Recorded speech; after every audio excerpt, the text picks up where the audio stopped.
on va appliquer les critères de divisibilité que l'on a vu juste dans la leçon pour trois nombres. Donc en fait, on va regarder les critères par 2, 3, 4, 5 ou 9. Donc on va commencer par 1170, je vais l'écrire ici, 1170. Alors on se rappelle le critère de divisibilité par 2, il faut que le dernier chiffre, donc le chiffre des unités, soit 0, 2, 4, 6 ou 8.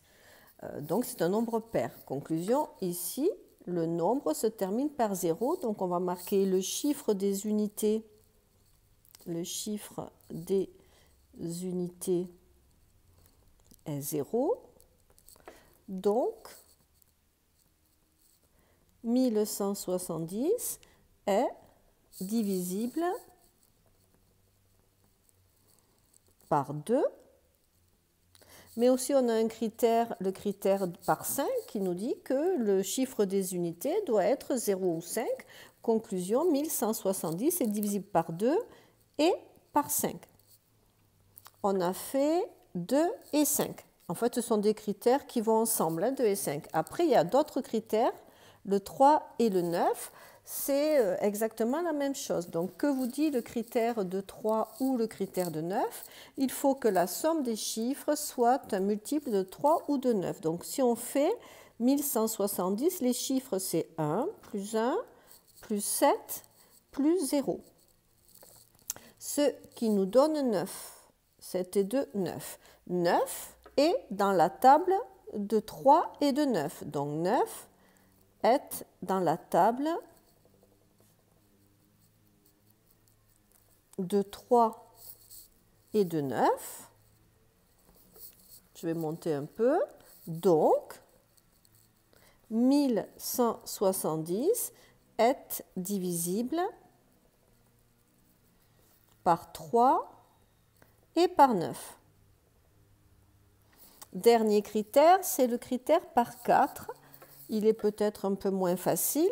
Pour lui, il faut regarder le nombre formé par les deux derniers chiffres. Donc, dans 1170, le nombre formé par les deux derniers chiffres, c'est 70. Et est-ce que 70 est dans la table de 4? Non. 70 n'est pas dans la table de 4. Donc, 1170 n'est pas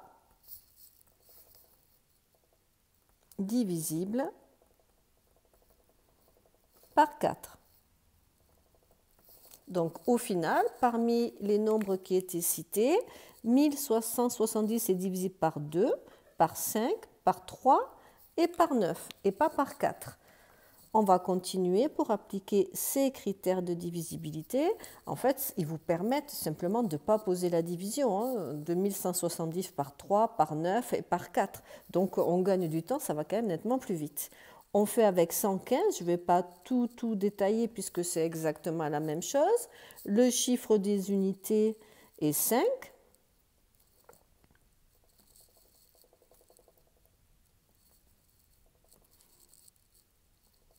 Donc, 115 est divisible par 5.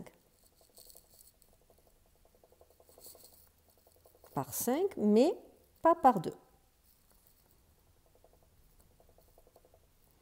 On recommence pour la somme des chiffres. On a 1 plus 1 plus 5, ce qui fait 7. 7 n'est pas dans la table de 3.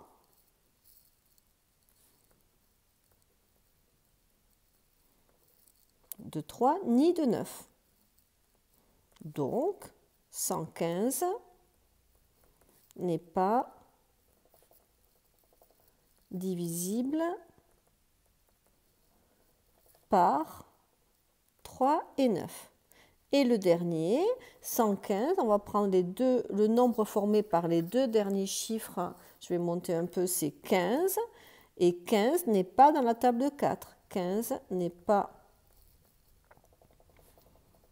dans la table de 4. Donc, 115 n'est pas divisible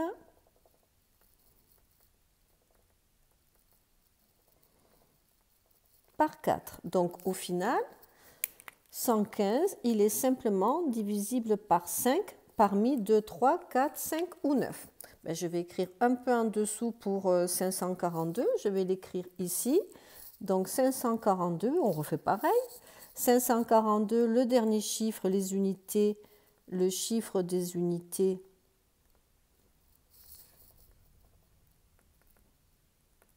est 2. Donc 542 est divisible par 2, mais pas par 5.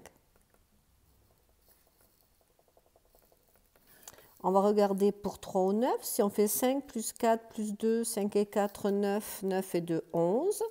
Donc cela ne convient pas. 542 n'est pas divisible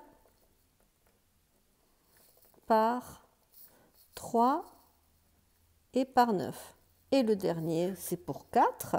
Pour 4, on regarde les deux derniers chiffres. Le nombre formé par les deux derniers chiffres, c'est 42. Et 42 n'est pas dans la table de 4, donc 542 n'est pas divisible par 4. Donc au final, 542 est simplement divisible par 2.